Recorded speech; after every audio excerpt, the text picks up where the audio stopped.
Hi, this is Joshua Dwain, photographer based in Brooklyn, New York, and you're listening to the Workflows Podcast. Joshua, I am so excited about this conversation. We're just across the water from each other, so we could have done this in person, but, sometimes it just has to be this way. One thing I'm really excited about is you're very versatile in your work. You've got a lot going on business-wise, not only yourself, but with your wife. And so she's helping you on the photo side. She's got the jewelry brand that I'm sure you're involved in some way. Yes, you've got absolutely. the podcast producing stuff you've got going on. You're teaching. You own a studio. You've got a lot on your plate. And so I know you've got some workflows going on throughout your businesses. And that's why I'm really looking forward to seeing, hearing, and learning what you have going on and, be able to share that with all the listeners. So thank you for being here. No, thank you for having me, man. I'm excited to be here. I'm not busy today, so we definitely just take some time to definitely talk about whatever I have going on.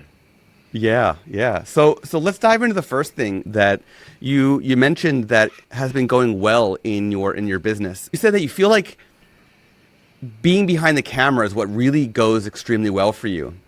And I love that because quite often when I ask people what's going well in their workflows, they go right to the business side of things, right to the post-production side of things and all of that. And I love it when somebody says behind the camera. So tell me about that. What do you do behind the camera that just makes things flow naturally and smooth and all that? Well, that's the thing, Scott. Mm-hmm. Not everything behind the camera goes smooth, but I think the part that excites me more than anything else is the process of creating, right? You just never really know what's going to happen. I think if you have really high expectations, you leave yourself open to sort of disappointment at times. I can attest, like I do generally have high expectations when I take photos, and sometimes it feels like failure. You really, for example, you might have a wedding that's been on your calendar for a year. You're like, this is going to be the wedding of the year. I'm going to get the most amazing pictures. You get there, it's raining. You got your assistant is late. Things are just not really working out the way you want it to. And then you still have to perform, right? Like things just don't really go your way. So I think one of the things that really excites me is that I'm putting sort of that best effort forward, even in situations where I might not, 10 years ago, I probably would underperform, you know what I mean? So I think that creation part, me, striving for better quality images or better images or even different images, trying to reinvent myself all the time is what really works for me, because it's understanding after 17 years as a professional photographer, it's not going to go the way you want it all the time. And part of the learning process is the opportunity to take photos. And understanding in this economy, we don't always have the opportunities as much as we want to take photos. So being grateful during that time when you can take photos and we can try to create, that's the thing that goes well, man. I'm so happy when I can pick up the camera. Yeah. Especially when somebody's paying me. That's the best. Of course. Can you, off the top of your head, can you think of something recently or semi-recently that you have picked up, tried to learn that you didn't have in your repertoire prior in your 17 years that, maybe it failed or maybe it went well, but you tried something new for the first time in a while? Is this photography related? I try new things all the time. I mean, let's talk business, photography, whatever it is you got going on. Maybe it's something you tried with your studio. Maybe something you tried at one of your workshops. Well, I tried to teach newbie photographers for the very first time. Recently, I had a workshop for intro to photography. Very, very basic.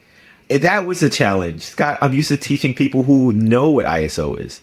But I think having some of the students send over photos after we were done and, them being in communication with me afterwards let me know that at least that was, that's something that's, I mean, photographers don't realize how challenging it is to talk to people who want to be photographers but have no idea what you're talking about.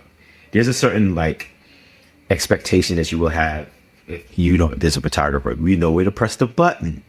When there's an intro to photography, why do I need to press this? And why do what's manual focus versus autofocus? And what's continuous versus like single shot?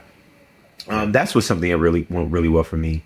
Another thing sort of outside of photography space is that, and I know we're going to talk about workflows going forward, but if you do workflows enough, you realize there are gaps. And the gaps that you want to connect between, you want the system to be completely automated. And, for the most part, that might never happen. But something I recently took up with the assistance of AI is coding. And in trying to sort of like, if I can spend if I can save an extra 2 minutes or 5 minutes, downloading these cars or putting them in this specific directory, if I already know where it needs to go, maybe I can program that to automate, like this goes to this, my main drive or my working drive. This one goes to my backup. This one goes to the cloud. And automating that process so that all I have to do is type my client's name and nothing else. That's something that I recently started picking up is coding. So right now I'm trying to fill gaps more than anything else. With the coding, are you doing what they call vibe coding, or are you using the AI to teach you to code? Ooh. Like, are you using a tool like Lovable or Base 44 to like start the app you're building, and then you're adding some manual code to improve on it, or are you using the AI as an educator for you to learn how to code? I think neither.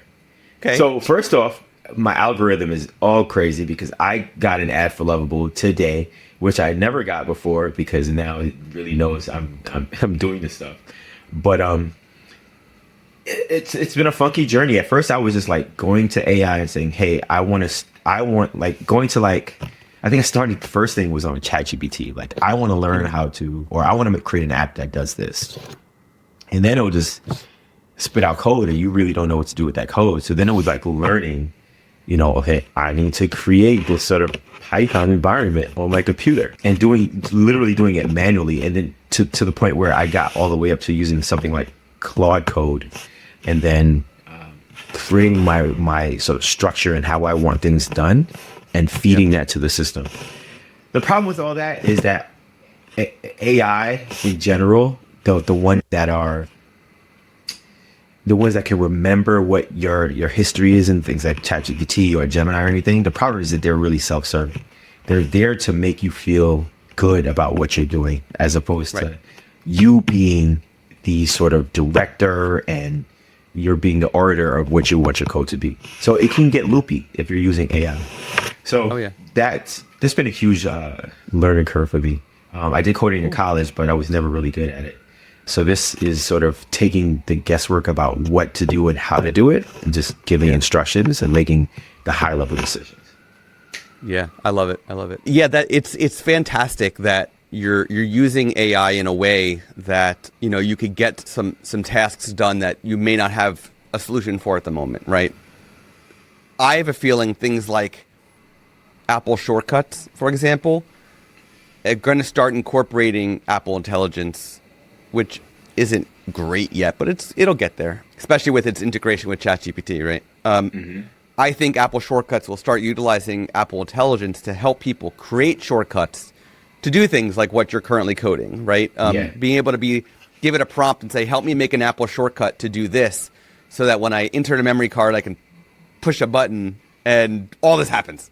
Yes. I think that's the direction of OS-based tools that are like built into operating systems, right? So I mean, that's exciting. I think you're spot on. I think everything is primed for that to happen, right? We have the hardware, we have the protocols, and we have the AI. It's just building the bridge that's allowing us to do all these automated things is what the issue is. I think we're going to a space where our OS eventually will be AI driven. So you can tell it exactly what to do. I mean, that's the logical future. It makes no sense to have artificial intelligence, but then we're making the systems in terms of how to tell it to operate. Oh, AI needs to do it like fully automated if it needs to. And all we need to do is give it permissions. Yeah. I think that's where we're going. I think so too. And we're already kind of seeing that with a lot of the browsers that are coming out, right? Claude has its own browser, Comet, I believe it's called. And Arc was moving that direction before that company got bought out. Also Brooklyn-based, I think. Browser company. I didn't know that. I think they were in Brooklyn. Yeah. Okay. They got bought by Atlassian, who owns Trello and some other software. Speaking of AI, you mentioned that the second thing going well in your entire workflow is the post-production part. Yes. I mean, let's talk about that. You've incorporated culling, you've incorporated editing. Are there other aspects of post-production that you've incorporated AI, or is it predominantly those two? No, there are others. So I really have my website is so old, and I haven't. Another love story, but I haven't updated in a really long time, and I wanted to update it. So I utilized AI to build another tool that's going to help me. I can make the selections, but I wanted an app that I can feed it to upload it to my website. And I know how I want to update it, upload it to my website. I need it resized. I need alt tags. I need certain metadata to go with it so that it's beneficial for me once it goes public. There's nothing on the market right now that's going to do that for my specific website. My website is WordPress based, and I couldn't find anything that was going to be able to do that in the way, in a format that I needed it to get done. I created an app that does just that. It would scan the photos, or I could manually sort of like create a file that had a bunch of alt tags in it for whatever type of shoot it was. I just had to enter what type of shoot it was and maybe the location. And based off of this database that I created, with the help of like a chat GPT, really simple format, I was able to create alt tag. So now I just write what the wedding is about. I write the location. The application would take care of all of that, resizing the photos, creating an alt tag for each photo, upload it to my actual website through API. And then all I had to do was go into my website, fill out all the basics, the name, subject. If I wanted a blurb for my blog, I can do that too. And then hit send, and it would go off. And that was huge for me because, when creating a website and understanding how SEO is so valuable in terms of people finding you. Yeah. It takes time to write those things. It takes time to enter like unique tags and all that per photo. And I didn't want a huge bottleneck of me wanting to do it and then being deterred because it takes so long. So why not create a system to take care of that for me? It isn't fully AI. Obviously, it's a program, but I use AI to help me create the app, the process to do that. Yeah, that's great. That's fantastic. So to getting the selects, are you fully trusting the AI to pick for you? Are you like partially trusting it? No. Like walk me through that process. What's your culling look like to narrow things down? So these are all finished images, which I absolutely trust, but I don't think AI is gonna help me make the decision. Well, I guess you can train anything to do it, but I don't trust AI to make a choice in terms of what I think is marketable. And on top of that, you'll have different strengths for each event or each wedding or the types of shoot that you want. It's not a blanket sort of medium where you can have all these hard rules in terms of what you can present to the world or what's marketable or what you would even want to show. So I make those decisions in sort of final call. If we're talking about like a large group of images, I love using something like imagen-ai to sort of like narrow down out of like 4,000 images, bring it down to something more manageable, like maybe 700 images, but after that, I got 700. If I'm going to show 20, I got to make that decision because Right. at this point, I don't think AI for me has the knowledge in terms of what's marketable. Yeah, that's really interesting because you could right now utilize AI to pick the most aesthetically beautiful photo, but that may not be what's the most marketable. Yeah. It's very different things, right? Sometimes they're the same, but sometimes they're very different. So it's really interesting. Yeah, you might have a photo that's like you try to hit these home runs sometimes, and it's really not like an emotional photo, but more like something that you tried that's tricky with light. You know what I mean? It might not understand that lighting photo, which is much probably different than any other 20 weddings that you've done in that year. Like this photo is like a portfolio one that is completely different. It might not understand that one as, sort of like a showstopper. So yeah, and it could be sort of almost a flipped way to look at it too, where you might have a wedding where you brought in now 5 extra lights and gelled them all and brought in a smoke machine because you visualize this in your head, and you got this photo and it's absolutely gorgeous. But then that's a one every 30 weddings that you shoot type of situation that's not going to sell the next wedding, right? Yeah. So it could be like some people. Well, it might work. I mean, one thing I've noted, I mean, if something's different, people are going to pay attention to it, But now that you say it, you could allow AI to say, if this one is different than the rest of these, this must be different. I mean, obviously you're making a pool of really good images. So if this one is different than all the others, this one is a keeper. So something to think about. And editing wise, so you've been using Imagen for editing for quite some time. You now have your own profile available for everybody to use if they want it, which we'll definitely link into the show notes. Yeah. Can you talk about your editing style overall? Like how has it evolved? How did it come to the way it is right now? And is there anything that you think makes it stand out from others that are available potentially? Okay.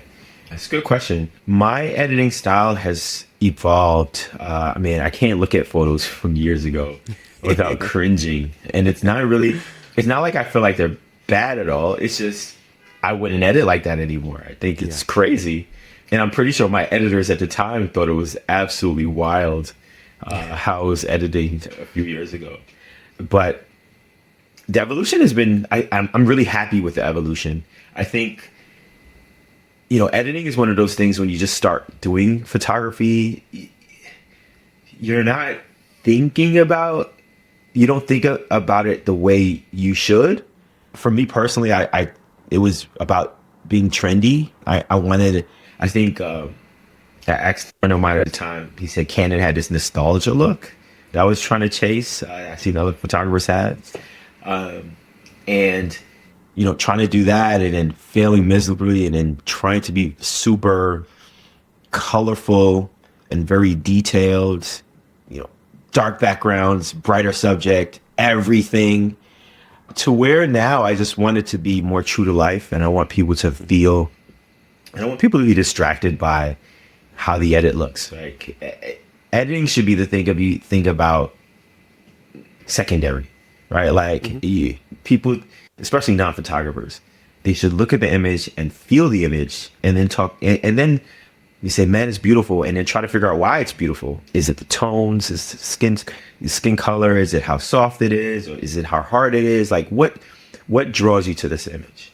For me, those are the things I've evolved into thinking and wanting people to feel an image more than, think about its color and think about all that. Those things are secondary. And then, for my shooting style, I'm purposeful in wanting to get the emotion and wanting people to feel like they're either there or feel like they want to be themselves within those photos. Those are the ultimate goals for me. So when approaching editing, editing should never, my philosophy, editing shouldn't be a distraction. You can't be blinded by how bad light is, or you can't be blinded by how dark everything is, or how, there isn't enough greens, or why does it look like that? Sometimes people can't articulate why they don't like something. They just know they don't like something. So Yeah. if you sort of can subconsciously remove that feeling of, it's a nice photo, but that but is the toughest thing to eliminate. It's just a cool photo, but there's something there. And if you're not like a photographer, you can't articulate why image is not that good. You just know. And, that little piece of, just people not really understanding why a picture doesn't compel them to say, I love it, is what I think editing sort of does a really big part of that heavy lifting in that scenario. So it's the goal. Nice. Well said. Let's dive into an area that you're struggling with, working on, improving. It's right now or like coming up. You mentioned to me that it's creative shoots. Mm-hmm. Now, are these personal projects? Are these paid creative shoots? Tell me more about this and what the struggle is and what you're hoping to do with it. This is something that I've been talking about for years with a lot of photographers. We don't shoot if there's no money. And I think we do it. It's a huge disservice to ourselves as people who wanted to, who more or less picked up the camera for the sake of picking up the camera.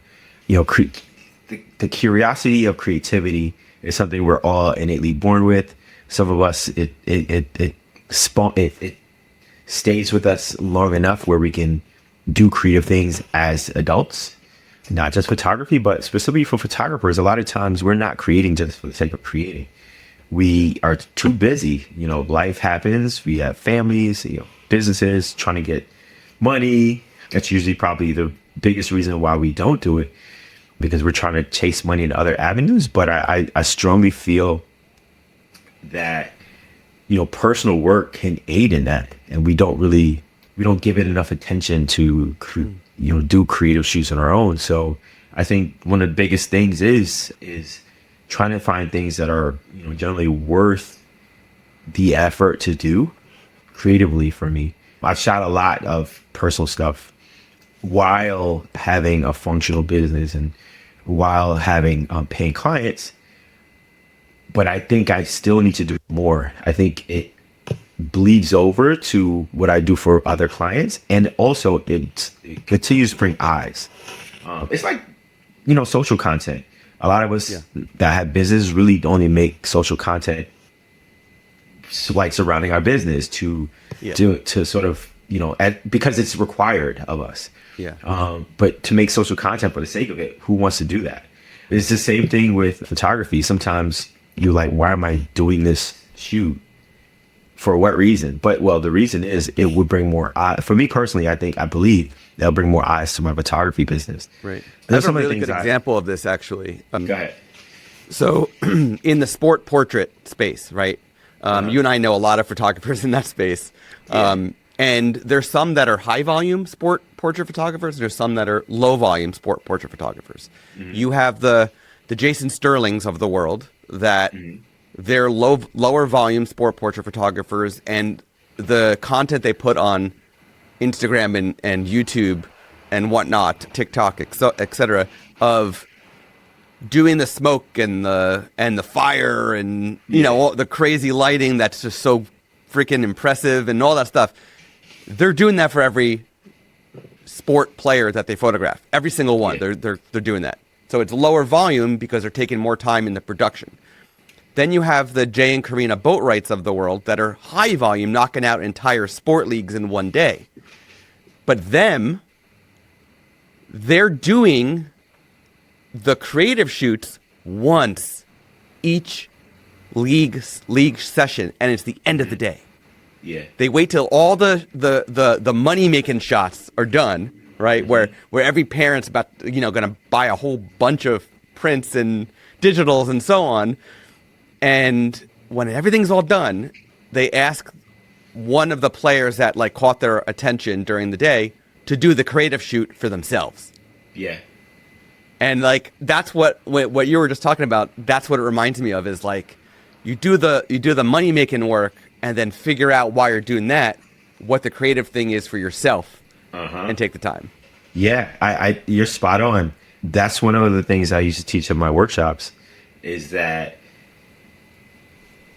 you can get maybe 5 images out of the day for yourself, right? Like you're shooting 5 portions of a wedding day, getting ready, first look, ceremony, portraits, formal portraits, and reception.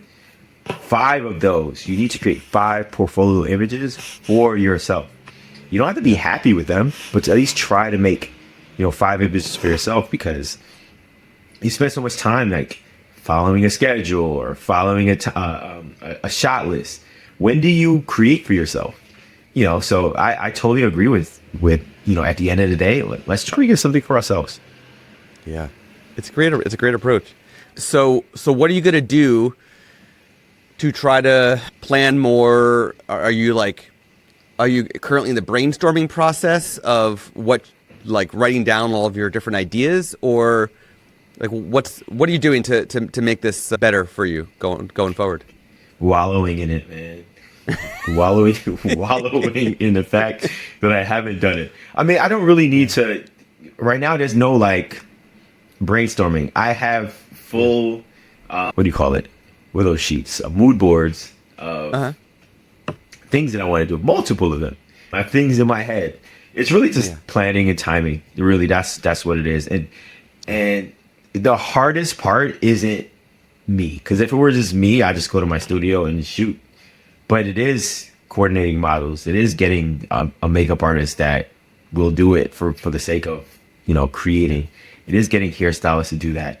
Clothing is one of the toughest things to get from as a stylist because they have to pull clothes from people or fan stores if they don't have anything in their inventory that fits your vision. So, and then they want to get paid. So, rightfully so. So that's really the hardest part is finding people who can collaborate within a time frame that works for myself and them than anything else. Which is why it's a slow process. A lot of personal things that I've done that are easy is like, hey, I know a model or I know somebody who wants to take some photos. I can try that with them. If they can do their makeup, if they can do their own hair, or if they can dress themselves, those are the easy parts. I think when you relying on a team to collaborate, that's when it can get pretty difficult and disheartening when person that you want to work with isn't available or can't make themselves available. Yeah. Let me ask you. So when you do, let's say you're doing a commercial job, it's a portrait session for something. Some brand hired you. And you've got the stylist, you've got the makeup artist, everything's getting planned behind the scenes before the job even happens. How much say do you have in it as a photographer in the direction to take the job? That's a good question. So, I strongly feel that photographers need to understand that they are photographers and there are other people, the roles like creative directors. Now you can do both, but if someone's hiring you, that needs to be understood. Like, what's my role? Am I a photographer or am I a creative director? Because sometimes they can actually blend into each other without you even knowing. Like, it's a real question. Yeah. So typically, if there's a creative director, I would absolutely defer to them in terms of the direction of the shoot. But as a photographer who has to put their name on it and stamp on it and who has been hired for my abilities, I'm definitely going to, sort of see what opinions I can give. And see, like, I start, is this okay? Or I think I can do this, or if they're receptive to that, it generally comes with like, hey, Josh, do whatever you want. I just want to keep it here. But it's it's always a collaborative effort when you're working on commercial shoots like that. Even, down to the makeup artist, I am having active conversations with them, with stylists. Hey, this looks right. Can we do that? Or even the model. I care about what side their key light might be on because I want to know what side they photograph best on. So I think everyone involved should be collaborative. Generally, I am always asking questions and deferring to people. But when I do have an opinion, for sure, as a photographer, who has to say, at the end of the day, when things don't go right, it's generally our fault. I can't let that happen. So yeah. I'm checking in. Yeah, it's good that, they hired you, they hired the makeup artist, they hired the stylist for the work that you do, right? So hopefully they would trust your feedback, trust your opinions on things and stuff like that. Have you ever been on a job where it was basically like, no, do what I tell you? Had one of those situations?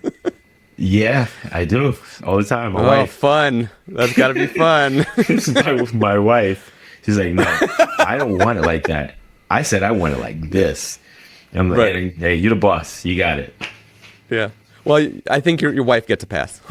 Yeah. She honestly, when working with her, I don't know. Like, I don't know what she wants. Like, I mean, I have an idea, but she has, as a jewelry designer, and when I'm working for her brand, she knows exactly what she wants. So and that's talking with some, like, when I'm hired, because when we had that, dynamic when we're doing shoots for her Earring brand, I'm absolutely constantly checking in to make sure that this, I help her with the business and I help her run it from a business side.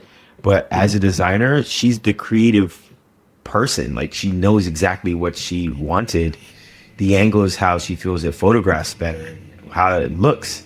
So, I think it's, as a perfect example, I think it's always best to sort of work with the person who's either hired you or is responsible for the direction of the shoot, to check in with them and not be egotistical as a photographer to say, this is the way it goes.